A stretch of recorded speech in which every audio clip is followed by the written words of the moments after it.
Mute లో ఉన్నావమ్మా. Praise the lord madam, అందరికీ వందనాలు. ఆ దేవదేవుడు మళ్ళీ ఒకసారి మనందరం ఇలా కలుసుకుని చిన్న మందగా ఏర్పడి స్తుతించుకుని ధ్యానించుకునే అవకాశం దయచేసినందుకు వందనములు.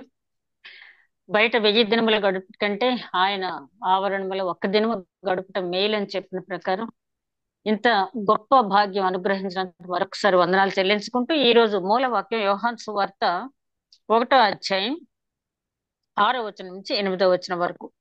యోహాను సువార్త 1వ అధ్యాయం 6వ వచనం నుంచి 8వ వచనం వరకు. దేవుని యొద్ద నుండి పంపబడిన ఒక మనుష్యుడు ఉండెను, అతని పేరు యోహాను. అతని మూలముగా అందరూ విశ్వసించున్నట్లు అతడు ఆ వెలుగును గూర్చి సాక్ష్యమిచ్చుటకు సాక్షిగా వచ్చెను. అతడు ఆ వెలుగై ఉండలేదు, కానీ ఆ వెలుగును గూర్చి సాక్ష్యం ఇచ్చుటకు అతడు వచ్చెను. ప్రేమమైన మా తండ్రి, ఇంతవరకు క్షేమంగా కాపాడిన పరమేశ్వర స్తుతినైనా వందనాలు. ఆయన మరొక్కసారి నాయన నీ వాక్యం ధ్యానించుకునే ప్రార్థన దయచేస్తున్నందుకు వందనాలు. మమ్మల్ని అందరిని ఇక్కడ సమకూర్చినందుకు వందనాలు. దయగల మా ప్రభ, మేమేమై ఉన్నామో కేవలం అది నీ ఉచితమైన కృపలనైనా తండ్రి. దయగల మా ప్రభ నాయన, జ్యోతి మేడం, బాబు, అదే నాయన కుమారుణ్ణి, డాక్టర్ ఇన్ లానే, అదే విధంగా గ్రాండ్ డాక్టర్ ఇక్కడికి క్షేమంగా చేర్చి నిన్న ఫంక్షన్ కూడా నైనా సక్సెస్ఫుల్ గా జరిగే భాగ్యం దయచేసినందుకు వందనాలు తండ్రి. మేమేమై ఉన్నామో కేవలం అది నీ ఉచితమైన కృపలనైనా తండ్రి. దయామయ, ఇదిగో తండ్రి, ఈ గొప్ప భాగ్యం మాకు అనుగ్రహించిన తండ్రి, అమూల్యమైన శ్రేష్టమైన నీ వాక్యాన్ని ధ్యానించబోతూ ఉంటుండగా తండ్రి, నన్ను మరుగుపరిచి ఒక బోరుగా వాడుకోండి. నేను వినగల చెవి, గ్రహించగల మనసు, ఆచరించగల హృదయం ప్రతి ఒక్కరికి దయచేయండి. వాక్యం ధ్యానిస్తున్న నాకు, వింటున్న ప్రతి ఒక్కరికి నీ యొక్క పరిశుద్ధ ఆత్మ నడిపింపు దయచు. కార్యాంతము నిన్ను బహుగా స్థుతించుకునే భాగ్యం దయచమని, ఏ రకమైన ఆటంకం లేకుండా నీ స్వాధీనం ఉంచుకోమని మా ప్రభువును నీ ప్రియ కుమారుడైన యేసుక్రీస్తు ద్వారా వేడుకొంచున్నాం తండ్రి, ఆమేన్. మరొకసారి అందరికీ వందనాలండి. జాన్ ద బ్యాప్టిస్ట్ గురించి సెకండ్ వీక్ కూడా తీసుకోవటానికి కారణం, సాక్ష్యం అనేది చాలా ఎక్కువగా, అంటే నేను అంతా కూడా చెప్పలేనేమో, కొన్ని మెయిన్ వచనాలు మాత్రం తీసుకున్నాను. ఇక్కడ మనం చదివినటువంటి వాక్యంలో ఆయన దేవుని యొద్ద నుంచి పంపబడ్డాడు, ఆయన యేసుక్రీస్తు గురించి సాక్ష్యం ఇవ్వటానికి వచ్చాడు, ఆయన వెలుగై ఉండలేదు కానీ ఆ వెలుగును గురించి సాక్ష్యం ఇవ్వటానికి వచ్చాడని చాలా క్లియర్ గా యోహాను భక్తుడు, అపోస్తుడు రాశాడు. యోహాను గారంటే మనకు తెలుసు కదా, 12 మంది శిష్యుల్లో యేసు క్రీస్తు ప్రేమించినటువంటి శిష్యుడు, ఎప్పుడు కూడా ఆయన రొమ్మున ఆనుకున్నటువంటి శిష్యుడు, ఆయన దగ్గర నుంచి స్వయంగా మాటలు ఎన్నో విని చాలా దగ్గర రిలేషన్ ఉన్నటువంటి శిష్యుడుగా ఆయన చాలా చక్కటి మాటలు రాయటం అనేది జరిగింది. ఈ మూడు ఇందాక మనం చూసిన 2 వచనాల్లోనే అసలు యోహాను గారు ఎందుకు వచ్చాడు, ఎక్కడి నుంచి వచ్చాడు, ఆయన ఎవరి గురించి సాక్ష్యం ఇవ్వటానికి వచ్చాడని ఆయన చెప్పడం జరిగింది.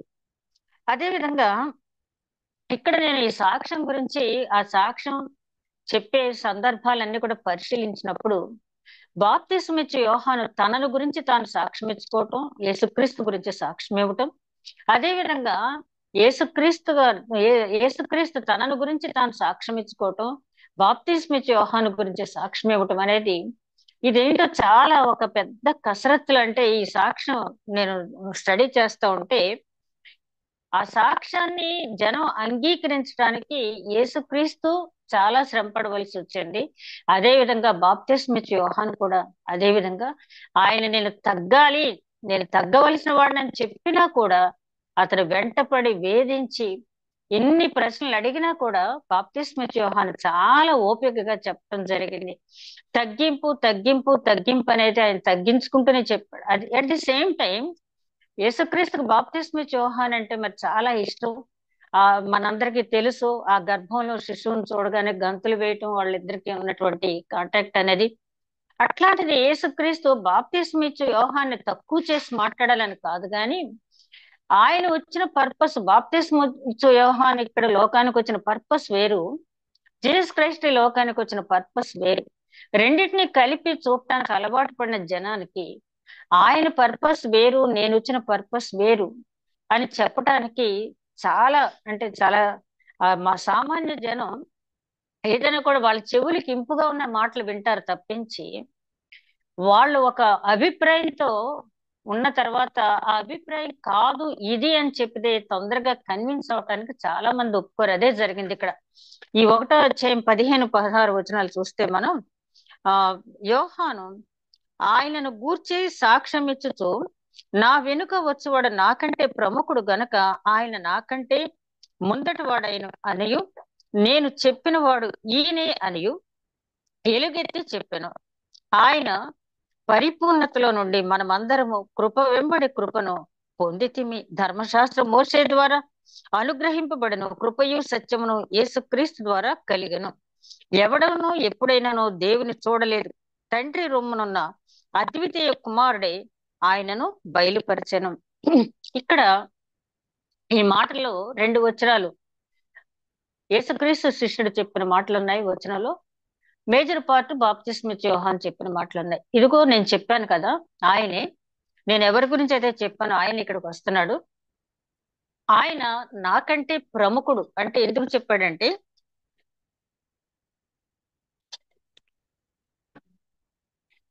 నేను ముందుగా వచ్చినప్పటికీ ఒక 6 నెలలు ముందుగా వచ్చాడు బాప్తిస్మ ఇచ్చే యోహాను గారు. అలాగే పరిచర్య కూడా, పరిచర్య అంటే ఆ బాప్తిస్మ ఇవ్వటం అనేది ముందు మొదలు పెట్టారు. ఆయన ఏమంటున్నాడంటే, నేను కొద్ది కాలం ముందుగా వచ్చినా కూడా ఆయన నాకంటే, నేను ఏజ్ లో ఆయన కంటే నేను పెద్దవాడు అయినప్పటికీ కూడా ఆయన నాకంటే ప్రముఖుడు. ఆయన హెచ్చవలసి ఉన్నది, నేను తగ్గవలసి ఉన్నదని ఎలా చెప్పాడు ఆయన? ఎలుగెత్తి చెప్పాను, ఎలుగెత్తి చెప్పాడు ఆయన. అంటే ఒక మాట ఎన్నిసార్లు చెప్పాలయ్యా మీకు అన్నప్పుడు, వెక్స్ అయిపోయినప్పుడు గట్టిగా మాట్లాడతాం కదా, ఆ గట్టిగా, చాలా గట్టిగా మాట్లాడి అక్కడ చెప్పడం అనేది జరిగింది. అదే విషయాన్ని మనం 19వ వచనం నుంచి 23వ వచనం వరకు మనం చూసినట్టయితే, ఇదే అధ్యాయం 19వ వచనం నుంచి 23వ వచనం వరకు చూస్తే, నీవెవడవని అడుగుటకు యూదులు యెరూషలేము నుండి యాజకులను లేవీయులను యోహాను యొద్దకు పంపినప్పుడు అతడిచ్చిన సాక్ష్యం ఇదే. అతడు ఎరుగననక ఒప్పుకొనెను, క్రీస్తును కానని ఒప్పుకొనెను. కాగా వారు, మరి నీవెవరువు? నీవు ఏలియావా అని అడుగగా అతడు కానెను. నీవు ఆ ప్రవక్తవా అని అడుగగా కానని ఉత్తరం ఇచ్చెను. కాబట్టి వారు, నీవెవడవు? మమ్ము పంపిన వారికి మేము ఉత్తరం ఇవ్వలను కనుక నిన్ను గూర్చి నీవేమి అనుకొనుచున్నావో చెప్పుకొనుచున్నావు అని అతన్ని అడిగి, అందుకతడు, ప్రవక్త అని యెషయా చెప్పినట్టు నేను ప్రభు త్రోవ సరళం చేయి అని అరణ్యంలో ఎలుగెత్తి చెప్పు ఒకని శబ్దము అని చెప్పెను. ఆయన మళ్ళీ వాళ్ళు అక్కడికి వచ్చారు. ఎవరు పంపించారు వీళ్ళనంటే, యాజకుల్ని లేవీల్ని పంపించారు. ఎవరు? యెరూషలేములో ఉన్న లేవీలు. అసలు ఏంటో సంగతి కనుక్కుని రండి, ఆ బాప్తిస్మ ఇచ్చే యోహాను ఎవరు, యేసు క్రీస్తు గురించి ప్రకటిస్తున్నాడు, ఇతనే క్రీస్తా లేకపోతే ఏంటి అని చెప్పి అడిగినప్పుడు, ఆయన నేను క్రీస్తును కాదు అని చెప్పి ఒప్పుకున్నాడు. ఆయన క్రీస్తు తెలుసని కూడా ఒప్పుకున్నాడు. అయితే మరి నువ్వెవరివి?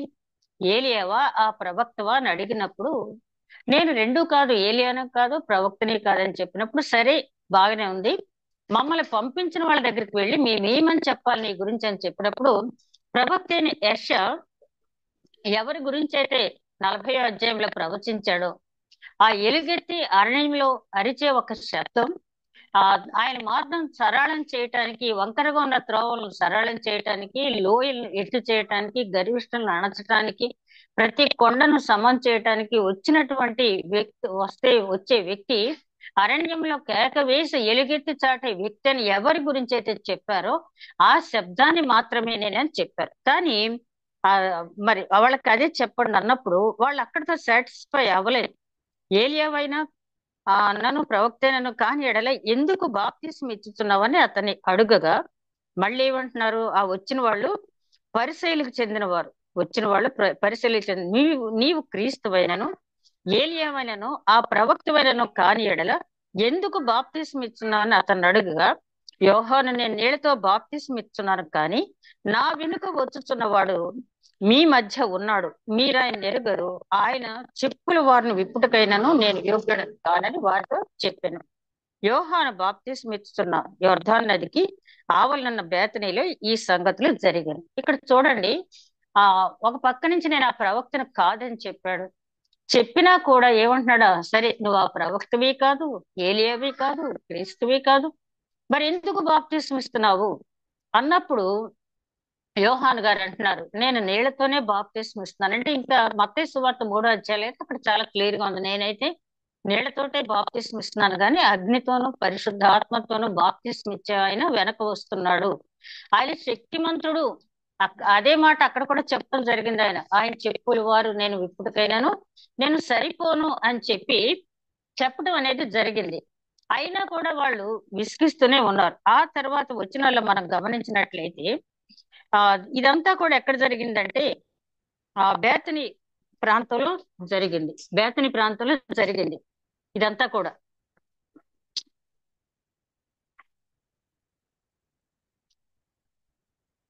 ఇదంతా జరిగిన సందర్భం ఏంటంటే, మరునాడు యోహాను యేసు తన యొద్దకు రాగా చూచి, ఇదిగో లోకం పాపం మోసుకొని పోవు దేవుని గొర్రె పిల్ల, నా వెనక ఒక మనుషుడు వచ్చుచున్నాడు, ఆయన నాకంటే ప్రముఖుడు గనుక నాకంటే ముందటి వాడేను, నేను ఎవరిని గూర్చి చెప్పితునో ఆయనే ఈయన. రెండో రోజు మళ్ళీ మామూలుగా ఆయన యోహాన బాప్తిస్మిచ్చే స్థలానికి వెళ్ళాడు, బేతనీయ ప్రాంతానికి. వెళ్తే యేసుక్రీస్తు మామూలుగా నడుచుకుంటూ వచ్చారు. మత్తయి సువార్తలో అయితే ఇంకా చాలా క్లియర్ గా ఉంది. ఆ వచ్చేటప్పుడు చూసి అంటాడు, ఇదిగోనయ్యా నేను చెప్పాను కదా, ఇంతకాలం మీరు నన్ను వేధిస్తున్నారే, ఈయన ఎవరో కాదు, లోక పాపములు మోసుకొని పోవు దేవుని గొర్రె పిల్ల అని చెప్పటం అనేది జరిగింది. అయినా కూడా వాళ్ళు అంటే అక్కడ వాళ్ళకి అర్థమయ్యే రీతిలో చెప్పారు, లోక పాపములు మోసుకొని పోవు దేవుని గొర్రె పిల్ల అని ఎందుకు చెప్పాడంటే, అప్పటి వరకు యజ్ఞ యాగాదులు జరిపి అక్కడ పాప పరిహారార్థ బలులుగా గొర్రెలను ఎడ్లను ఇస్తూ వచ్చారు. అయితే ఆ గొర్రెలు ఎడ్లు రక్తము మన పాపాన్ని పరిహరించలేవు కాబట్టి కన్యకు పుట్టిన కుమారుడు మాత్రమే దాన్ని చేయగలడని మరి ధర్మశాస్త్రంలోను అదే లేఖనాల్లోను ప్రవక్తల ప్రవచనాల్లోనూ ఉంది. కాబట్టి వాళ్ళకి తెలుసు, కాబట్టి వచ్చిన వాళ్ళు మామూలు వాళ్ళు కాదు, పరిసయ్యులకు చెందిన వాళ్ళు, లేవీయులు కూడా వచ్చారు, యాజకులు. కాబట్టి వాళ్ళతో చెప్తున్నాడు, ఇదిగో లోక పాపములు మోసుకొని పోవు దేవుని గొర్రె పిల్ల, బ్రహ్మపుత్ర అనయ కన్యసుతాయన అని చెప్పి అజామేధ యాగం అంటే ఆ అజమ అంటే మేక, ఆ యాగం అని చెప్పి అట్లాంటి యాగాలు చేస్తున్నారు కదా. అయితే మీ వేదాల్లోనే ఆవిడ వేదాలను ఉంది కదా, కన్యక గర్భంలో పుట్టిన వాడే ప్రజాపతి అని కూడా అక్కడ రాయటం జరిగింది. అతని వల్ల మాత్రమే ఈ కార్యక్రమం, ఈ పాప పరిహారతో బలి అనేది విమోచన కార్యక్రమం జరుగుతుందని తెలుసు వాళ్ళకి. కాబట్టి ఇదిగో దేవుని గొర్రె పిల్ల అని చెప్పి ఒక్క మాటలో దేవుని గొర్రె పిల్ల అని చెప్పాడు. కానీ అంటే సామాన్యులు కాదు కదా వచ్చింది, అక్కడ ఎవరు వచ్చారు? యాజకులు లేవీలు అంటే వాళ్ళకి లేఖనాలు, ధర్మశాస్త్రం, ప్రవక్తల ప్రవచనాలు అన్ని తెలుసు. ప్రవక్త యెషయా, ఇర్మియా ఎవరి కోసం ప్రవచించారు అన్ని కూడా వాళ్ళకి తెలుసు. కాబట్టి ఇదిగో ఈయనే దేవుని గొర్రె పిల్ల, ఈయనే క్రీస్తు అని చెప్పలేదు కానీ ఏమని చెప్పాడు, ఈయనే దేవుని గొర్రె పిల్ల అని చెప్పడం జరిగింది. నేను ఆయనను ఎరుగునైతిని, కానీ ఆయన ఇశ్రాయేలీయులకు ప్రత్యక్షమగుటకు నేను నీళ్లలో బాప్తిస్మిచ్చుచూ వచ్చేతిని అని చెప్పాను. మరియు యోహాను సాక్ష్యం ఇచ్చుచు ఆత్మ పావురమలే ఆకాశం నుండి దిగి వచ్చుట చూచితిని, ఆ ఆత్మ ఆయన మీద నిలిచెను, నేను ఆయనను ఎరుగునైతిని, కానీ నీళ్లలో బాప్తిసం ఇచ్చుటకు నన్ను పంపించిన వాడు నీవెవని మీద ఆత్మ దిగి వచ్చి నిలుచుట చూచుతువో ఆయనే పరిశుద్ధాత్మతో బాప్తిసం ఇచ్చేవాడని నాతో చెప్పానని, ఈయన దేవుని కుమారుడని నేను తెలుసుకొని సాక్ష్యం ఇచ్చితిని అనెను. చాలా ఎంత గట్టిగా చెప్తున్నాడంటే చాలా కాన్ఫిడెంట్ గా చెప్తున్నాడు. ఇదిగో చూడండి, నాకైతే తెలీదు అంటే నిజంగా యోహాను తెలీదా? జకరియా గారు ఆ కుమారుడికి రాసిన గీతంలోని యేసుక్రీస్తు గురించి, ఆయన రక్షణ శృంగం, ఆ రక్షణ కార్యక్రమం అనేది ఎలా జరుగుద్ది, అసలు ఎందుకు రక్షించాడు మనల్ని అంతా కూడా చాలా క్లియర్ కట్ గా ఆయన కుమారుడికి రాసినటువంటి గీతంలో ఉంది కదా. అయితే అది కాదు, ఆయన చెప్పినటువంటి సాక్ష్యం నేనేదో ఊహించి చెప్పట్లేదు, నన్ను నీళ్లతో బాప్తీసం ఇవ్వమని ఈ లోకానికి ఎవరైతే పంపించారో, ఈ భూమి మీదకి ఎవరైతే పంపించారో ఆయన నాతోటి ఏమని చెప్పారంటే, నువ్వు బాప్తీసం ఇచ్చేటప్పుడు ఎవరి మీదకి ఆత్మ పౌరం వల్ల వస్తుందో ఆయనే పరిశుద్ధాత్మలో బాప్తీసం ఇచ్చేవాడని నాతో చెప్పాను. ఇక్కడ కూడా చాలా గట్టిగా చెప్పినట్టు, ఈయనే దేవుని కుమారుడని నేను తెలుసుకుని సాక్ష్యం ఇచ్చుతున్నాను. ఈయన ఈ సాక్ష్యం ఇవ్వటం వల్ల యోహాను గారికి చాలా ఇబ్బందులు ఎదురవుతాయి. అయినప్పటికీ కూడా యోహాన్ గారి సంగతి మనకు తెలుసు కదా, ఉన్నది ఉన్నట్టుగా ఆయన చెప్పటం అనేది ఆయనకి అలవాటు. తర్వాత 43వ వచనంలో చూస్తే ఆయన తర్వాత మూడో అధ్యాయానికి వచ్చినప్పుడు ఈ 1వ అధ్యాయం అంతా కూడా ఇదే సాక్ష్యం ఇవ్వటంతోటే అయిపోద్ది. అయిన తర్వాత మనం 3వ అధ్యాయానికి వచ్చినప్పుడు అంటే 2వ అధ్యాయం అంతా కూడా కానాను వివాహం, అక్కడ మిగిలిన సంగతులనే జరుగునాయి. ఆ తర్వాత 3వ అధ్యాయంలో మనం గమనించినప్పుడు 3వ అధ్యాయం 30వ వచనం, 1వ అధ్యాయం 22 నుంచి 35 వరకు కూడా ఈ సాక్ష్యం గురించే రాయబడి ఉంది. ఇక తర్వాత 3వ అధ్యాయానికి వచ్చేటప్పటికి 30వ వచనంలో మనం చూస్తే శుద్ధీకరణ ఆచారం గురించి ఇక్కడ రాయబడి ఉంది. 3వ అధ్యాయం 30వ వచనంలో యూదుల అక్కడికి అటు తర్వాత 22వ వచనం, అటు తర్వాత యేసు తన శిష్యులతో కూడా యూదుల దేశమునకు వచ్చి అక్కడ వారితో కాలము గడుపుతూ బాప్తిస్మ ఇచ్చుచుండెను. ఆ తర్వాత ఏమైందంటే యోహాను ఎక్కడైతే బాప్తిస్మ ఇస్తున్నాడో ఆ ప్రాంతాన్ని వదిలిపెట్టి యువతలకు వచ్చి బాప్తిస్మ ఇస్తున్నాడు. అంటే యేసుక్రీస్తు లోకానికి వచ్చింది ఆయన బాప్తిస్మ ఇవ్వటమే ఆయన కార్యక్రమం కాదు, స్వస్థతల కార్యక్రమం కాదు, ఆయన రక్షకుడిగా వచ్చాడు. రక్షణ కార్యక్రమానికే దేవుడు ఆయన పంపించాడు. కాబట్టి దీని మీద ఎప్పుడు కూడా ఆయన ఇవ్వలేదు. పౌలు గారు కూడా అంటాడు కదా, బాప్తిస్మ ఇవ్వటానికి నేను పంపబడలేదు, ఆ కృపా సువార్తను ప్రకటించడానికి మాత్రమే నేను వచ్చానని చెప్పి. కాబట్టి ఇక్కడ ఆయన ఏం చేస్తున్నాడంటే ఆ సలీము దగ్గర ఉన్న ఐనోను స్థలంలో నీళ్లు విస్తారంగా ఉండెను కనుక యోహాను కూడా అక్కడ బాప్తిస్మ ఇచ్చుచూ ఉండెను. జనులు వచ్చి బాప్తిస్మ పొందిరి. యోహాను ఇంకనూ చెరసాల్లో వేయబడి ఉండలేదు. శుద్ధీకరణ ఆచారం గురించి యోహాను శిష్యులకును యూదులతో వివాదము పుట్టెను కనుక వారు యోహాను వద్దకు వచ్చి, బోధకుడా, ఇక్కడ చూడండి అసలు ఎంత టాక్ట్ఫుల్ గా మాట్లాడతారంటే, అక్కడ యేసుక్రీస్తు బాప్తిస్మ ఇస్తున్నాడు, కొంచెం దూరంలో ఆ సలీము ప్రాంతంలో బాప్తిస్మ యోహాను కూడా బాప్తిస్మ ఇస్తున్నాడు. అయితే అక్కడ ఒకటి జరిగింది. శుద్ధీకరణ ఆచారంలో యోహాను గారి శిష్యులకి ఒక యూదుడికి ఒక కాంట్రవర్సీ వచ్చింది. అంటే ఇద్దరు ఒక అతనేమో శుద్ధీకరణ అంటే బాహ్య శుద్ధీకరణే చాలు అని యూదుడు అంటాం.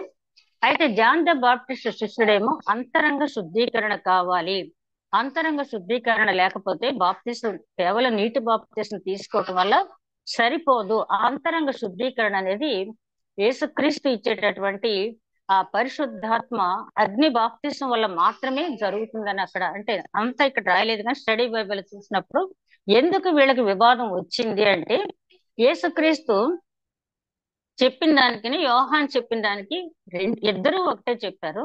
అయితే వీళ్ళకు ఉన్నది ఒకటి, దాన్ని ఎక్కువ చేసి బాప్తిస్మ ఇచ్చే యోహానికి యేసుక్రీస్తుకి మధ్య డిఫరెన్స్ తీసుకురావాలన్న ఆలోచనతో యోహాన్ దగ్గరకు వచ్చి, నువ్వు చెప్పావు చూడు, ఆయన నీకంటే ఎక్కువ మందికి బాప్తిస్మ ఇస్తున్నాడు, చూసావా? అసలు వీళ్ళు వచ్చిందేమో ఆ శుద్ధీకరణ ఆచారం గురించి డౌట్ క్లారిఫై చేసుకోవడానికి వచ్చారు.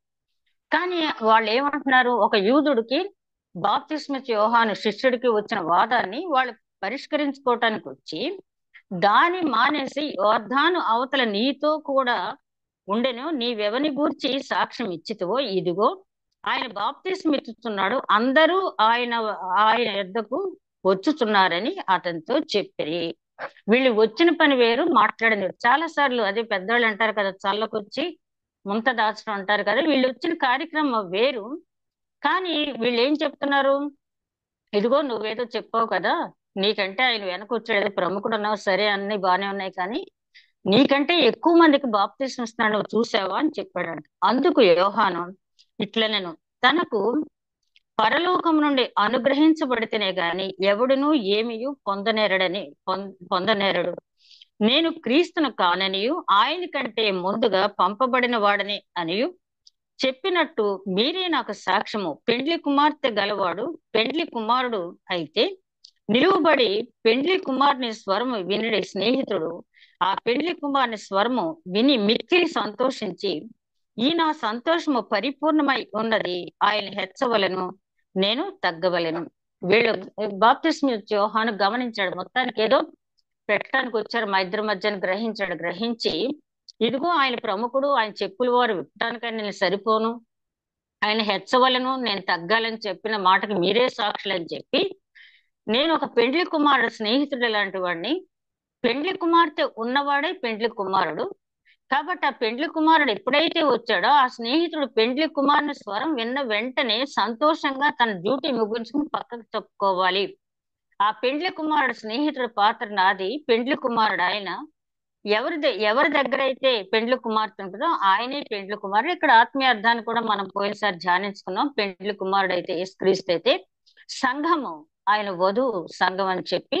కాబట్టి ఇక్కడ యోహాన్ గారు, బాప్తిస్మిత్ యోహాన్ అనేక సార్లు తన శిష్యుల్ని వాళ్ళ దగ్గరికి వెళ్ళిపోమని చెప్పినా కూడా ఆ ఒక సిద్ధాంతానికి కట్టుబడిన వాళ్ళు ఎంత చెప్పినా కూడా అదే వాళ్ళు నమ్మిందే సిద్ధాంతం అని చెప్పి ఆ పిడివాదంతో ఉండేవాళ్ళు ఉంటారు కదా. అలాగా 25 years తర్వాత కూడా, యోహాను మరణించిన తర్వాత 25 years తర్వాత కూడా మేము బాప్తిస్మిత్ యోహాను శిష్యులు అని చెప్పుకున్నారు. అదే వద్దన్నాడు బాప్తిస్మిత్ యోహాను. మొట్టమొదటి నుంచి కూడా ఆయన వచ్చిన తర్వాత నేను తప్పుకోవాలి, ఆయన వచ్చే వరకు కేవలము ఆయన ఇంట్రడ్యూస్ చేయటం మాత్రమే నా పని, ఆయన ఇంట్రడ్యూస్ చేసిన తర్వాత లోకానికి ఆయన పరిచయం చేసిన తర్వాత నేను తప్పుకోవాలని చెప్పి చెప్పడం అనేది జరిగింది. ఆ తర్వాత అంటున్నాడు 31వ వచనంలో, పైనుండి వచ్చువాడు అందరికీ పైనున్నవాడు, భూమి నుండి వచ్చేవాడు భూ సంబంధుడు, భూ సంబంధులైన సంగతులు గూర్చి మాట్లాడును, పరలోకం నుండి వచ్చేవాడు అందరికీ పైగా నుండి తాను కన్న వాటిని గూర్చి విన్న వాటిని గూర్చి సాక్ష్యం ఇచ్చును. ఆయన ఎంత బాగా చెప్తున్నాడంటే, పరలో దేవుని సంబంధాలు దేవుని మాటలు మాట్లాడతారు, భూ సంబంధాలు భూ సంబంధమైన మాటలు మాట్లాడతారు. ఆయన నేను పరిచయం చేసిన ఆయన పరలోకం నుంచి వచ్చాడు కాబట్టి పరలోకం అంటే ఏంటి, పరలోకంలో ఎలా ఉంటుంది అని చక్కగా వివరించి పరలోకంలో ఉన్న సంగతుల గురించి ఆయన సాక్ష్యం ఇస్తాడు అని చెప్తున్నాడు. సాక్ష్యం ఇచ్చును, ఆయన సాక్ష్యము ఎవడునూ ఆలకింపడు. ఆయన ఎంత చెప్పినా కూడా ఆయన సాక్ష్యం మీరు ఆలకించట్లేదు. అప్పటికే బాప్తిస్మ యోహానికి అర్థమైపోయింది, వీళ్ళు జీసస్ క్రైస్ట్ ని వీళ్ళు రిజెక్ట్ చేస్తున్నారు, ఆయన చులకనగా మాట్లాడుతున్నారు, ఆయన పరలోకం నుంచి వచ్చిన వాడయ్యా, పరలోకం గురించి చెప్పాలంటే ఆయనకి తెలుస్తుంది కానీ మిగతా వాళ్ళకి, ఇప్పుడు ఫర్ ఎగ్జాంపుల్ యుఎస్ లో ఉండి వచ్చిన వాళ్ళకి చెప్పగలరు యుఎస్ గురించి, కానీ ఇక్కడ కూర్చున్న వాళ్ళు చెప్పలేరు కదా. ఆయన చాలా చక్కగా చెప్తున్నాడు, ఆయన పరలోకం నుంచి వచ్చాడు కాబట్టి పరలోకం సంగతులన్నీ కూడా ఆయన వివరించి చెప్తాడు, కానీ ఆయన సాక్ష్యాన్ని మీరెవరు వినరు అని చెప్పి ఆ సాక్ష్యం ఇచ్చును. ఆయన వాక్యం, ఆయన సాక్ష్యమును ఎవడను వినరు, సాక్ష్యమును ఎవడును ఆ అంగీకరింపుడు. ఆయన సాక్ష్యమును అంగీకరించిన వాడు దేవుడు సత్యవంతుడని అనే మాటకు ముద్ర వేసి ఉన్నాడు. ఎంత చాలా స్పష్టంగా చెప్పాడు. ఆయన సాక్ష్యం చెప్తున్నాడు, మీరు ఆ సాక్ష్యాన్ని అంగీకరించట్లేదు, కానీ ఆయన చెప్పిన సాక్ష్యాన్ని ఎవరైతే అంగీకరించారో ఆయనకి కాదు, ఆయన పంపించిన తండ్రి సత్యవంతుడని మీరు ముద్ర వేస్తున్నారు. ఎలాగా? ఆయన బాప్తిసం తీసుకునేటప్పుడు ఏం జరిగింది అక్కడ మత్తయి సువార్తలో చాలా క్లియర్ గా, ఇక్కడ యోహాను సువార్తలో కూడా ఇచ్చాడు కదా. అయితే మత్తయి సువార్తలో అక్కడ ఏమన్నాడు, ఈయన నా ప్రియ కుమారుడు, ఈయన యందు నేను ఆనందిస్తున్నాను అని చెప్పాడు. ఎవరు చెప్పారు? సాక్షాత్తు తండ్రి అని దేవుడు చెప్పాడు. కాబట్టి ఆయన ఇచ్చిన సాక్ష్యాన్నే మీరు కుమారుని అంగీకరించట్లేదు అంటే తండ్రిని కూడా మీరు అంగీకరించట్లేదు. కుమారుడు చెప్పిన సాక్ష్యాన్ని ఎవరైతే అంగీకరించారో మీరు తండ్రిని అంగీకరించినట్టు, దేవుడు సత్యవంతుడని ముద్ర వేసిన వాడు అవుతారు మీరు. ఆ సాక్ష్యాన్ని కనుక మీరు అంగీకరించినట్టయితే సత్యవంతుడైన దేవుడు అని మీరు అంగీకరించి దేవుడు సత్యవంతుడు అని మీరు ముద్ర వేసిన వాళ్ళు అవుతారని చెప్పి చాలా చక్కగా అని చెప్పడం జరిగింది. అలాగే ఆ సత్యవంతుడని మాటకు ముద్ర వేసి ఉన్నారు. ఏలైనగా దేవుడు తాను పంపిన వారికి కొలత లేకుండా ఆత్మ అనుగ్రహించును గనక ఆయన దేవుని మాటలే పలుకును. తండ్రి కుమారుని ప్రేమించుచున్నాడు కనుక ఆయన చేతికి సమస్తము అప్పగించి ఉన్నాడు. కుమారుని యందు విశ్వాసం ఉంచువాడే నిత్య జీవం గలవాడు, కుమారునికి విధేయత కానివాడు జీవము చూడడు, కానీ దేవుని ఉగ్రతను వాని మీద నిలిచి ఉండను. చాలా చివరికి చెప్పేశాడు, సరే మీరు ఆయన సాక్ష్యాన్ని అంగీకరించకపోవడం అనేది మీ ఇష్టం, ఆయన మాట్లాడే మాట గాని చేసే పని గాని అంతా కూడా తండ్రి ఏదైతే చెప్పాడో ఆ పనులే చేస్తున్నాడో ఆ మాటలే మాట్లాడుతున్నాడు. మీరు ఒకవేళ అంగీకరించలేదనుకోండి, ఇక మీకు జీవం అనేది లేదు, సరే కదా, జీవంలో ప్రవేశించడం సరే కదా, తండ్రి ఉగ్రత మీ మీద నిలిచి ఉంటుంది. ఇప్పుడు మత్తయి సువార్త 3వ అధ్యాయంలో కూడా ఏమంటాడు? సర్ప సంతానమా అంటే, సర్ప సంతానం అంటే అపవాది పిల్లలు మీరు, అబద్ధ జనకుడు మీ తండ్రి, మీకు అబద్ధాలనేవి ఇష్టం ఉంటాయి కానీ సత్యం అనేది మీకు ఇష్టం ఉండదు. సర్ప సంతానం అని ఎందుకు అన్నాడంటే, అక్కడ మీరు నిజాన్ని ఒప్పుకోరు, అబద్ధాన్ని ప్రేమిస్తారు కాబట్టి మీరు సర్ప సంతానం. ఇక్కడ కూడా చాలా క్లియర్ గా ఆయన ఏమంటున్నాడు? ఆ కుమారుని యందు విశ్వాసం ఉంచువాడే నిత్య జీవం గలవాడు, కుమారునికి విధేయుడు కానివాడు జీవము చూడడు, కానీ దేవుని ఉగ్రత వాని మీద ఉంటుంది. నిత్య జీవంలో ప్రవేశించడు సరే కదా, దేవుని ఉగ్రతకు అతను లోనవుతాడు అని చెప్పి చాలా స్పష్టంగా చెప్పడం అనేది జరిగింది. ఇంత చెప్పినా కూడా వీళ్ళకి ఇంకా ఇంకా ఆ బాప్తిస్మ ఇచ్చే యోహాను ఏదో మాకు దాచేస్తున్నాడు అనే అనుమానం. ఇక 4వ అధ్యాయం, యోహాను సువార్త 4వ అధ్యాయం మనందరికీ కూడా తెలిసిందే. ఇక 5వ అధ్యాయానికి వచ్చేటప్పటికి ఇక్కడ బెతెస్దా కోనేటి దగ్గర ఆ స్వస్థత జరగటం, అతనితో ఇకను పాపం చెయ్యొద్దు నువ్వని చెప్పటం అన్ని కూడా చూసిన తర్వాత 5వ అధ్యాయం 35వ వచనం మనం గమనించినట్లయితే, 5వ అధ్యాయం 35వ వచనం, అతడు మండుచున్న ప్రకాశించున్న దీపమై ఉండెను. ఈ మాటలు ఎవరు చెప్తున్నారంటే, యేసుక్రీస్తు యోహాను గురించి చెప్తున్నటువంటి మాట. ఎందుకు ఆ మాట చెప్పారంటే, 30వ వచనం చూస్తే, నా అంతటా నేనేమి చేయలేను, నేను వినున్నట్లుగా తీర్పు తీర్చుచున్నాను. ఆయన అంటున్నాడు, నేనేమి చెప్పట్లేదు, నా తండ్రి ఏదైతే పలకమంటున్నాడో ఆ మాట మాత్రమే నేను పలుకుతున్నాను. ఎవరు చెప్తున్నారు ఈ మాటలు?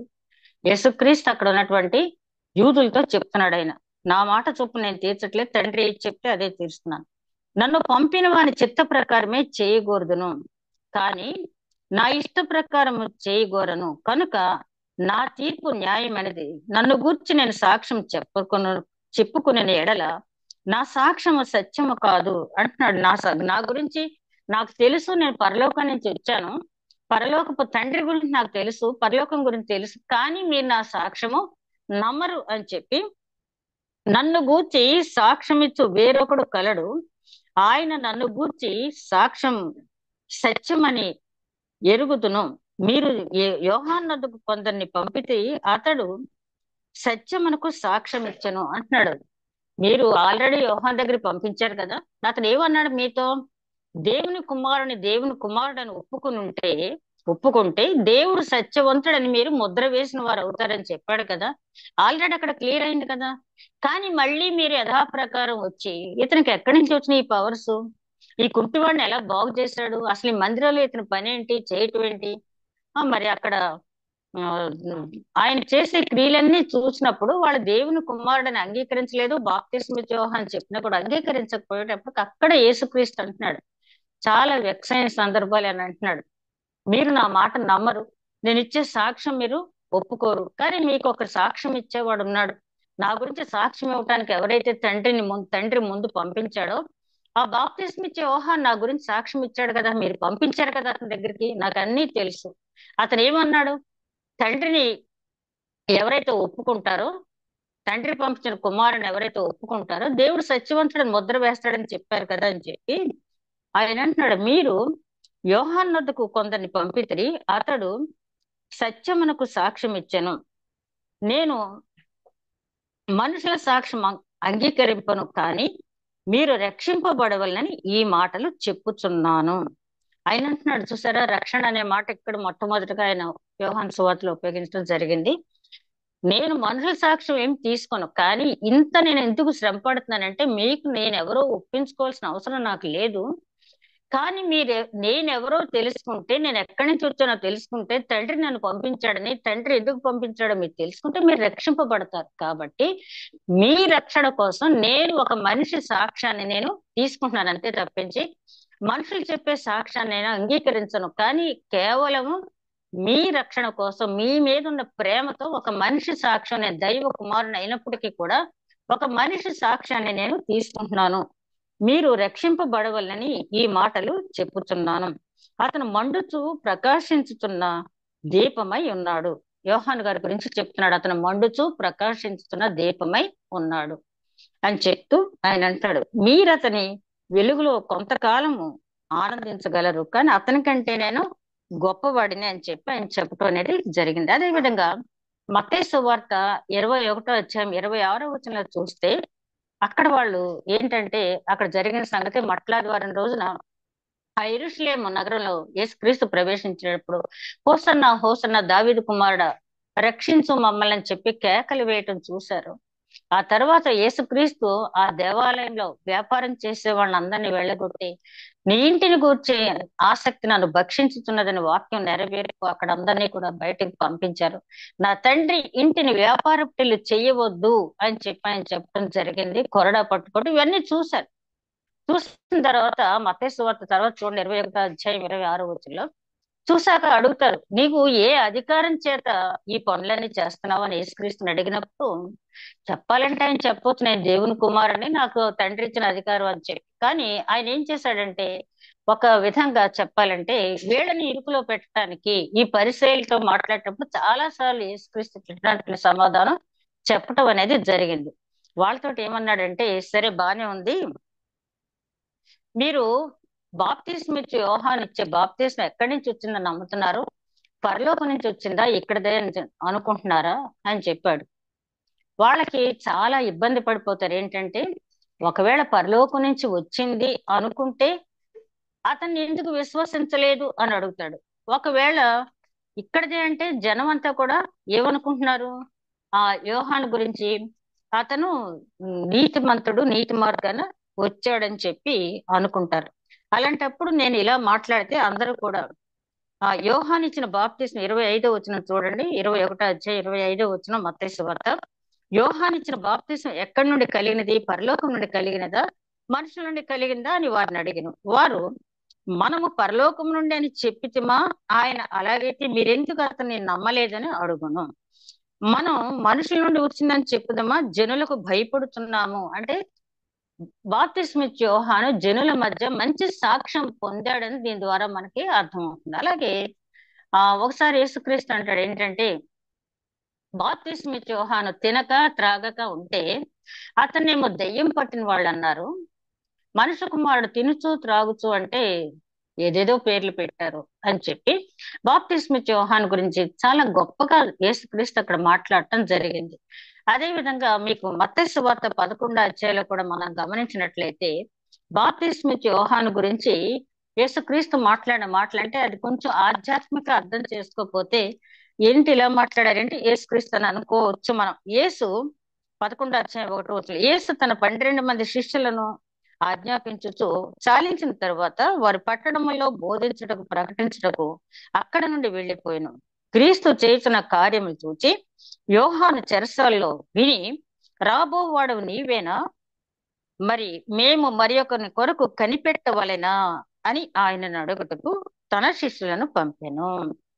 ఇక్కడ చాలా మంది ఏంటంటే పేతురు గారి చెరసాల్లో ఉన్నారు కాబట్టి శారీరక బాధలు తట్టుకోలేక, ఆ శారీరక శ్రమలు తట్టుకోలేక యేసుక్రీస్తునే నువ్వే దైవ కుమారుడువా, రాబోయేవాడు నువ్వేనా అని చెప్పి అడిగాడని చెప్పి రకరకాల వ్యాఖ్యానాలు, అంటే ఉన్నది ఉన్నట్టుగా చదివి అర్థం చేసుకుంటే ఆ విధంగానే ఉంటుంది. కానీ ఇక్కడ తన శిష్యులను పంపెను. దేని కోసం పంపించాడు, యేసుక్రీస్తు దగ్గరికి తెలుసు, యేసుక్రీస్తు చెప్పబోయే సమాధానం బాప్తిస్మ యోహాను తెలుసు. ఎందుకు పంపించాడంటే ఆల్రెడీ అప్పటికే పేతురు గారు ఎక్కడున్నది, ఇతను యోహాను గారు ఎక్కడున్నారు, బాప్తిస్మ యోహాను ఎక్కడున్నాడు, మఖీరస అనే కారాగారంలో ఉన్నాడు. హెరోదు గద్దించినందుకు ఆయన ఇతన్ని కారాగారంలో జైల్లో వేశాడు. ఆ జైల్లో ఉన్నా కూడా మీరు నన్ను విడిచిపెట్టండి, ఎలాగో నాకు మరణం తప్పదు, మీరు యేసుక్రీస్తుని వెంబడించండి అని చెప్పినా కూడా వాళ్ళు యేసుక్రీస్తుని వెంబడించకుండా ఇంకా బాప్తిస్మ యోహాను వెంటే వాళ్ళు తిరుగుతున్నారు. కాబట్టి ఆయన ఏం చేశాడంటే, మీరు వెళ్ళి అంటే ఇంకా అభిషిక్తుడని, ఆయన దైవ కుమారుడని యేసుక్రీస్తుని వాళ్ళు విశ్వసించట్లేదన్నమాట. ఇన్నిసార్లు చెప్పినా యోహాను గారు ఎంత చెప్పినా యోహాను గారు వెంటే ఉంటున్నారు అంటే వాళ్ళకి కొంత డౌట్ ఉంది. కాబట్టి నేనేం చేశాడంటే, వెళ్ళండి, రాబోయేవాడు నీవేనా అని అడగమని పంపించాడు. అంతే తప్పించి యేసుక్రీస్తు అంటే తెలియక కాదు, యేసుక్రీస్తుని అయితే అవమానపరచాలని కాదు, శారీరక శ్రమల్లో ఆయన ఆ రకంగా మర్చిపోయి బ్యాలెన్స్ లేకుండా మాట్లాడటం అనేది కాదు. కానీ అప్పుడు అక్కడ చెప్పిన మాట మనం చూస్తే, వెళ్ళి విన్న వాటిని కన్న వాటిని యోహానుకు తెలుపుడి, గ్రుడ్డివారు చూపు పొందుతున్నారు, కుంటివారు నడుస్తున్నారు, కుష్ఠరోగులు శుద్ధులవుతున్నారు, చెవిటి వారు వినుతున్నారు. ఎందుకు చెప్పాడు ఈయన? నేనే క్రీస్తునని చెప్పకుండా ఆయన ఏం చెప్పాడు? రాబోయేవాడు నీవేనా. వీళ్ళు మెస్సయ్య కోసం ఎదురు చూస్తున్నారు. ఇక డౌట్ క్లారిఫై అవ్వాల్సిందేంటి? ఈయనే మెస్సయ్య అని వాళ్ళకి క్లారిఫై అవ్వాలి. కాబట్టి వాళ్ళకి ప్రవక్తల ప్రవచనాలు అన్ని కూడా తెలుసు. ప్రవక్త యెషయా రాసిన గ్రంథంలో ఉన్నది తెలుసు. ప్రభు ఆత్మ నా మీద ఉన్నది అని చెప్పి ఆయన చెవిటి వారు వింటారు, మోగవారు మాట్లాడతారు, గురుటివారు చూస్తారు, కుంటివారు నడుస్తారు. అదే విధంగా చెరసాల్లో ఉన్న వారికి విడుదలని చెప్పి ఆయన ఏదైతే చెప్పాడో అదే ఇక్కడ చెప్తున్నాడు. అంటే నేనే క్రీస్తునని కాకుండా ఈ కార్యాలన్నీ జరుగుతున్నాయని చెప్పి మీరు మిమ్మల్ని పంపించినటువంటి యోహాను గారి దగ్గరికి వెళ్ళి చెప్పండి అయ్యా అన్నారు. వీళ్ళు చెప్పిన తర్వాత యోహాను గారు ఈ వీళ్ళతో చెప్పింది ఏంటనేది అంతా రాస్తే ఇక్కడ మనకి ఈ పరిశుద్ధ గ్రంథం అనేది సరిపోదు, కాబట్టి అక్కడితో సరిపెట్టడం అనేది జరిగింది. వాళ్ళు వెళ్ళిపోయేటప్పుడు ఈయన ఏమంటారంటే, స్త్రీలు కనిన వారిలో యోహాన్ కంటే గొప్పవాళ్ళు లేరు, ఇలాగ చెప్పసాగారు. మీరేమి చూచుటకు అరణ్యంలోకి వెళ్ళితిరి? గాలికి కదులుతున్న రెలున మరి ఏది చూచుటకు వెళ్ళితిరి? సన్నపు నార బట్టలు ధరించుకున్న మనుషులన? ఇదిగో సన్నపు నార బట్టలు ధరించుకున్న వారు రాజగృహంలో ఉందురు కదా. మరి ఏమి చూడ వెళ్ళితిరి? ప్రవక్తనా? అవును, గాని ప్రవక్త కంటే గొప్పవాడు. ఇదంతా ఎందుకు చదవాల్సి వచ్చిందంటే, యేసుక్రీస్తు ఆ బాప్తిస్మిచ్చి యోహాను అనే ప్రవక్త కంటే నేను గొప్పవాడిని అని చెప్పుకోవటానికి మీరేం చూస్తున్నారు? సన్నపునారు బట్టలతో ఉన్న వాడిని చూడటానికి వెళ్ళారు, వాళ్ళైతే రాజగృహంలో ఉంటారు. కదులుతున్న రేలును చూడటానికి అరణ్యంలోకి వెళ్ళారా? ఒక ప్రవక్తను చూడటానికి వెళ్ళారా? ఇదిగో నేను చెప్తున్నాను చూడండి, మీరు చూడటానికి వెళ్ళిన ప్రవక్త కంటే నేను ఇక్కడ గొప్పవాడిని అని చెప్పి ఆయన చెప్పడం జరిగింది. ఆ తర్వాత ఆయన గురించి చెప్తున్నాడు, ఇదిగో నేను నా దూతను పంపిస్తున్నాను అని యెషయా ప్రవక్త ఏదైతే చెప్పాడో, మలాకీ ప్రవక్త ఏదైతే చెప్పాడో ఆ దూత మాత్రమే ఇతను అని చెప్పి చెప్పడం జరిగింది. అదే విధంగా 11వ వచనంలో చూస్తే, 11వ అధ్యాయం 11వ వచనంలో, స్త్రీలు కనిన వారిలో బాప్తిస్మిచ్చి యోహాను కంటే గొప్పవాడు పుట్టలేదని నిశ్చయంగా మీతో చెప్పుచున్నాను. అయినను పరలోక రాజ్యంలో అల్పుడైన వాడు అతని కంటే గొప్పవాడు.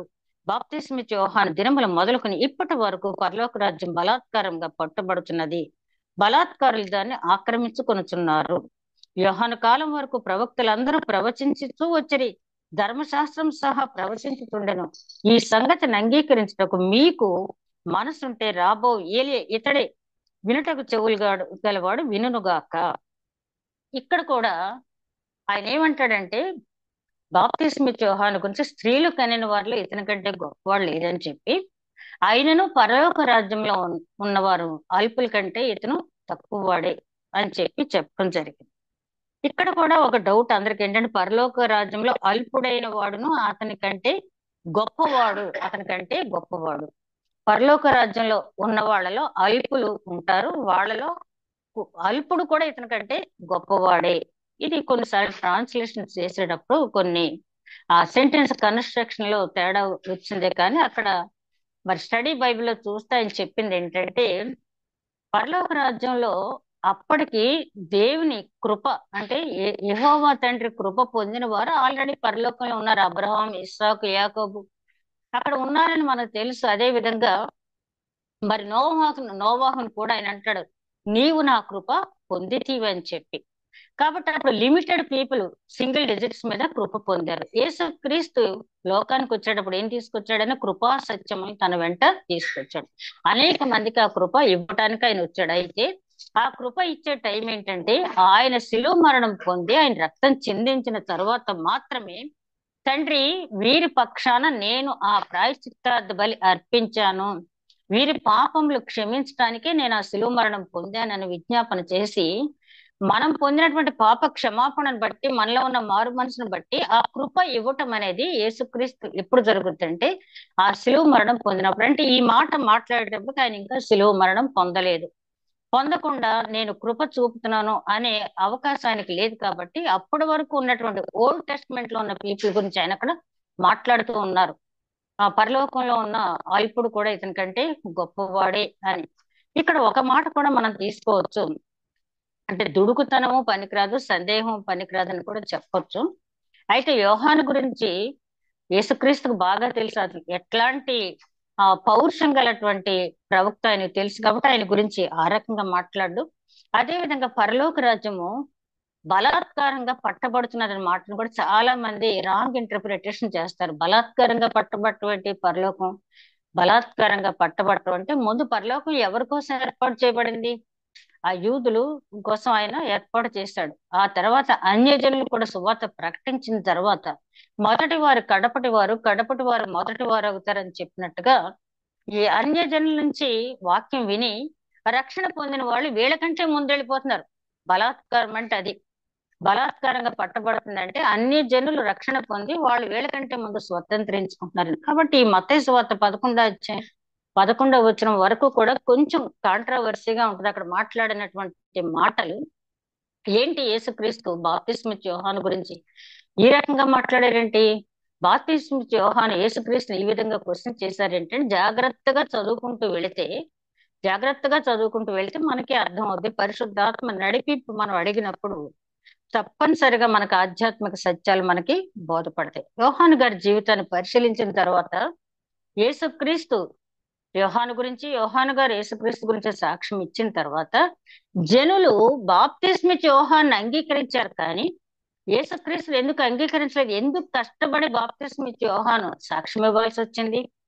అసలు బాప్తిస్మిచ్చి యోహాన్ని సాక్ష్యం ఇవ్వటానికి దేవుడు పంపించడంలో ఉన్న ప్రణాళిక ఏంటంటే, నేను అంటే స్టడీ బైబిల్ అక్కడ చదివిన దాన్ని ఆ మ్యాటర్లో చూసినప్పుడు బాప్తిస్మిచ్చి యోహాను చాలా అంటే పేరెన్నిక కలిగినటువంటి హై ప్రీస్ట్ జకర్యా ఇంట్లో ఈయన పుట్టడం జరిగింది. ఎలిజబెత్ కూడా లేవి కుమార్తె, అహరోను కుమార్తెల్లో ఒక ఆమె, అంటే అహరోను వంశానికి చెందింది. ఇద్దరు లేవీలే. అలాగే వాళ్ళు వంశావళి అనేది చాలా గొప్పది. ఆ హై ప్రీస్ట్ కి గాబ్రియల్ దూత దర్శనం ఇవ్వటం, ఇలా చెప్పటం, అలాగే తర్వాత ఆయనకి నోరు వచ్చిన తర్వాత, అప్పుడు మూతపడిన తర్వాత నోరు వచ్చిన తర్వాత, ఇదిగో నా గాబ్రియల్ దూత ఇలా కనిపించాడు, దర్శనం ఇచ్చాడు, యోహాన్ అని పేరు పెట్టమన్నాడు, ఇతను ఎలా ఉంటాడంట అలా ఉంటాడంట అని చెప్పి, అతను మద్యమైన తాగడు, అలాగే ఏ రకమైన చెడు అలవాట్లు లేకుండా పరిశుద్ధాత్మతో నింపబడి ఉంటాడని నాకు పుట్టబోయే కుమారుడు గురించి గాబ్రియల్ దేవదూత నాకు చెప్పడం జరిగిందని ఎవరు చెప్పారు? జకర్యా అంటే ఆ రోజుల్లో చాలా గొప్ప పేరున్నటువంటి ప్రవక్త, నీతిమంతుడు అని చెప్పి సాక్ష్యం పొందినటువంటి ప్రవక్త, దేవుని ఎదుట యాజకత్వం చాలా శ్రద్ధగా భక్తితో చేసినటువంటి ప్రవక్త. అయిన ఒక యాజకుడు ప్లస్ ప్రవచించాడు కూడా. అట్లాంటి వంశంలో నుంచి వచ్చిన బాప్తిస్మిచ్చి యోహాను వాళ్ళు యాక్సెప్ట్ చేస్తారు. ఎందుకంటే సర్ప సంతానమా అని పిలిచినా కూడా నువ్వెవరో మమ్మల్ని సర్ప సంతానమా అంటానికి వాళ్ళు తిరగబడలే బాప్తిస్మిచ్చి యోహాను మీద. ఎందుకంటే అతను ఒక యాజకుని కుమారుడు, పరిశుద్ధాత్మను నింపబడి ఉంటాడని సాక్షాత్తు దేవదూత అతని గురించి సాక్ష్యం ఇవ్వడం జరిగింది. అలాగే యేసుక్రీస్తు గురించి సాక్ష్యం ఇవ్వలేదా? గాబ్రియల్ దేవదూత మరియమ్మగానే సందర్శించారు. నీకు పుట్టబోయే కుమారుడు ఎలా ఉంటాడో, నువ్వు పరిశుద్ధాత్మ నీ చుట్టూ కమ్ముకుంటది, నీ పుట్టబోయే కుమారుడు చివరి వరకు సింహాసనం మీద ఉంటాడు, దావీదు సింహాసనం మీద నిత్యము ఉండే కుమారుడు నీకు వస్తాడని అన్ని చెప్తాడు మరియమ్మ గారితో. అయినా యూదుల్లో స్త్రీ అంటే చాలా చులకన భావం. అసలు వాళ్ళు ఆలయానికి వెళ్ళి ప్రార్థన చేస్తున్నప్పుడు, ప్రభా ఈ సుంకరగానైనాను లేకపోతే ఒక స్త్రీగానైనాను పుట్టించకుండా ఉన్నందుకు స్తుతులు అని చెప్పుకుంటారట. స్త్రీ అంటే వాళ్ళకి అంత హేళన.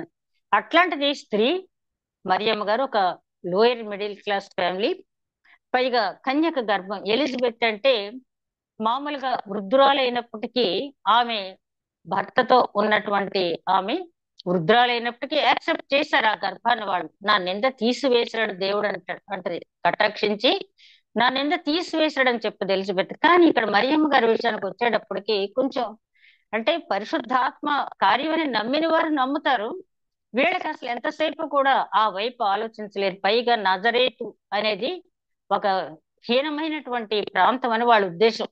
ఆ యెరూషలేంకి కావాల్సినటువంటి కార్పెంటరీ వర్క్ చేసే వాళ్ళంతా కూడా, కార్పెంటర్స్ అంతా కూడా అక్కడ నివాసం ఉండేవాళ్ళంట నజరేతులు. పైగా అక్కడ స్మగ్లింగ్, గ్యాంబ్లింగ్ అంతా కూడా చెడు కార్యాలని జరిగేటటువంటి ప్రాంతం. అందుకనే నతనేలు అంటాడు కదా, నజరేతులో నుంచి మంచిది ఏదైనా రాగలదా అని చెప్పి వచ్చింది. కానీ వాళ్ళు విశ్వసించడానికి, యాక్సెప్ట్ చేయడానికి వాళ్ళ మనసు అంగీకరించలేదు. అందుకని యేసుక్రీస్తుని ఏమంటాడు? ఆ మరియ కుమారుడు కాదా, ఆ వడ్లవాని కుమారుడు కాదా? ఇతను అన్నదమ్ములు అక్కచెళ్ళు మనతో లేరా? యాకోబు, యోసే, యోదా, ఆ సిమ్యోను, ఆ నలుగురు అన్నదమ్ములు చూడండి, అక్కడ మళ్ళీ అక్కచెళ్ళు పేర్లు లేవు. నలుగురు అన్నదమ్ములు మనతో లేరా? ఏంటి వీళ్ళు?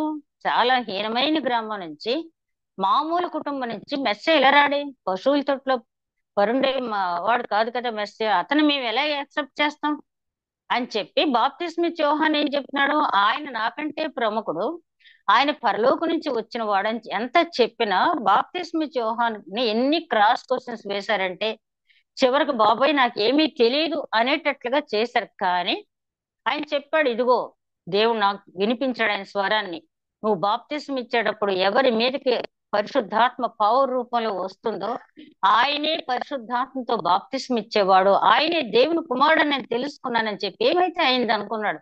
ఎందుకంటే హెరోదు మహారాజుని ఎదిరించి మాట్లాడాడు. చూడండి, బాప్తిస్మ ఇచ్చే యోహాను ఎంత కఠినమైన మాటలతో హెచ్చరించినా కూడా అంగీకరించారు. ఒక హెరోదు రాజు స్థానంలో ఉన్నాడు కాబట్టి తననే ధిక్కరిస్తాడా అని హెరోదు కూడా కాదు, కానీ హెరోదు భార్య కుట్రతో ఆయనకి ఆ శిక్ష విధింపబడింది. నాకు ఇదంతా చదివినప్పుడు ఎందుకు బాప్తిస్మ యోహాన్ ఎంత కష్టపడి సాక్ష్యం ఇవ్వాల్సి వచ్చింది అంటే కేవలం అది అక్కడ రాసినటువంటి ఆ థియాలజిస్టులు రాసింది ఏంటంటే, ఇతను ఒక ప్రధాన యాజకుని కుమారుడు, ఇతని వంశం యెరూషలేము అంతా కూడా తెలుసు. అయితే ఇతనికంటే ఆయన గొప్పవాడు, అతనే మెస్సీ అని వాళ్ళకి ఏమాత్రము అంగీకారం లేదు. అందుకనే చాలా ఇబ్బంది పెట్టే ప్రశ్న బాప్తిస్మ యోహాన్ని వేశారు. నాకు ఇది చదువుతుంటే ఆ ఒక సాక్ష్యం చెప్పుకోవటం అనేది అంటే, ఇందులో నేను అప్పుడప్పుడు సెలబ్రిటీస్ లైఫ్ కూడా ఏదైనా వచ్చినప్పుడు వీడియోస్ చూస్తూ ఉంటాను.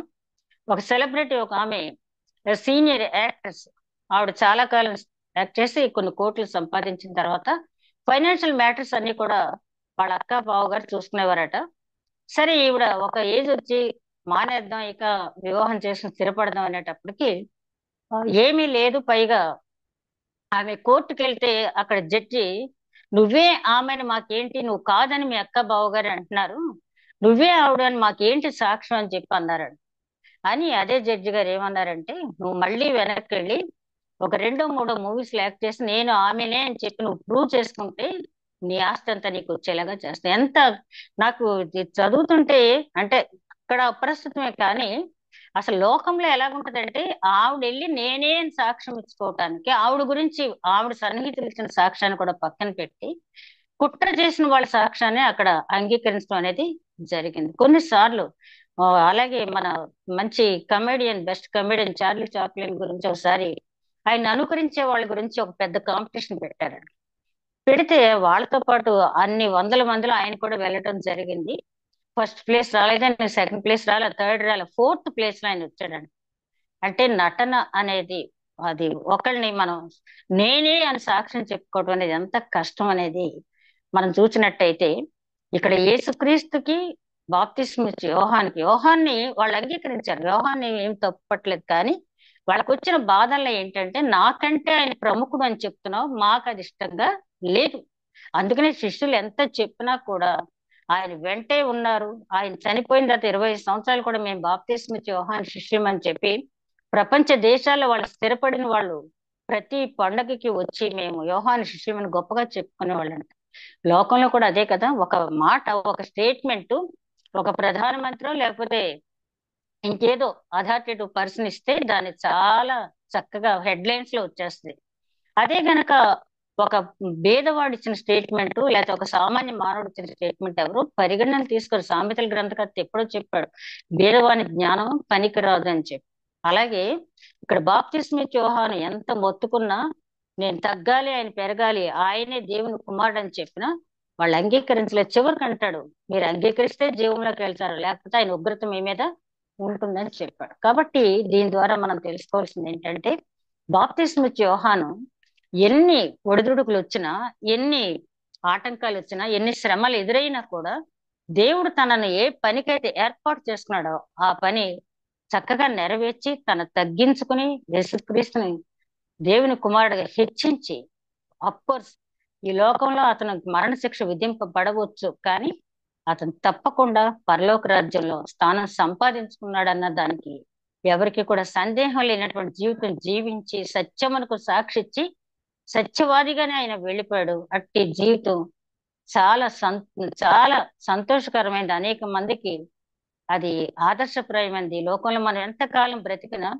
70 సంవత్సరాలు అధిక బలం ఉంటే 80 సంవత్సరాలు అయినను వాటి వైభవము ఆయాసము దుఃఖమే. కాబట్టి మనం ఉన్నంత కాలం కూడా దేవుడు ఏదైతే మన దగ్గర నుంచి ఎక్స్పెక్ట్ చేశాడో ఆ క్రియలు నెరవేరుస్తూ లోకయాత్ర సాగిద్దాం. అట్టి నడిపింపు దేవుడు మనకి అనుగ్రహించును గాక. దయగల మా ప్రభువా, విత్తబడిన వాక్యం నూరంతలుగా ఫలింపు చేసి అనేక ఆత్మల రక్షణార్థం నీ కృప చూపమని మా ప్రభువును నీ ప్రియ కుమారుడని యేసుక్రీస్తు ద్వారా వేడుకుంటున్నాం తండ్రి. ఆమేన్.